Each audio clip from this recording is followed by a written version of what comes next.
Okay, welcome back to another lesson. Before we went over basic candlestick patterns, now today we're going to go over single candlestick patterns. So how to recognize single candlestick patterns? When these types of candlesticks appear on a chart, they can signal potential reversals. Here are some 4 basic candlestick patterns to know. First off, we have the first two, hammer and hanging man. The hammer and hanging man look exactly the same, but have different meanings depending on price action. Both have little bodies, but long lower wicks and short or no upper wicks. Here's another side-by-side comparison of both candlesticks and their price action. The hammer is a bullish reversal pattern that forms during a downtrend when the market is hammering out a bottom. When price action is falling, the hammer signals that the bottom is near and price will start rising again.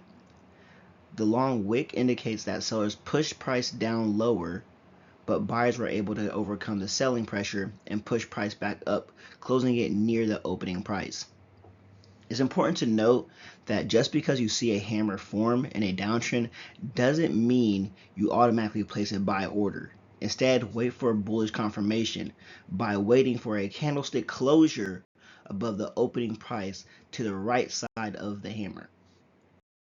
Here's the recognition criteria for a hammer. The long shadow or wick is about 2 or 3 times of the body. You'll have little to no upper shadow or wick, and the body is at the upper end of the trading range. So now we have the hanging man. The hanging man is a bearish reversal pattern that marks a top or a strong resistance level. When price action is rising, the formation of a hanging man indicates that sellers are beginning to outnumber the buyers. The long lower shadow or wick shows that sellers push price lower, but the buyers were able to push the price back up some, resulting to a close near the open. This is the indicator that tells us that there are no more buyers left to provide further momentum to keep price rising. You can see example 1 and example 2 for more information. Here's a recognition criteria for a hanging man. A long lower wick, which is about 2 or 3 times of the body. Little or no upper wick, and the body is at the upper end of the trading range. Next up, we have the inverted hammer and shooting star. The inverted hammer and shooting star also look alike. The only difference between them is if you're in a downtrend or an uptrend. An inverted hammer is a bullish reversal candlestick. A shooting star is a bearish reversal candlestick.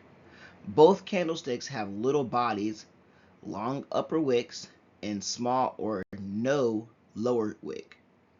You can see example 1 and example 2 for more information. The inverted hammer occurs when the price has been falling and is a sign of a possible reversal. Its long upper wick shows that buyers tried to push price higher, but sellers were able to push price back down. But buyers still had strength and managed to close the session near the opening price. This is a good indication that all the people who wanted to sell is done selling and there are no more sellers. And finally, we have the shooting star. The shooting star is a bearish reversal pattern that looks identical to the inverted hammer but occurs when the price has been rising. It indicates that the price opened at its low, went up, but pulled back to the bottom. This means that the buyers attempted to push the price up, but sellers came in and overpowered them. This is a bearish sign that there are no more buyers left.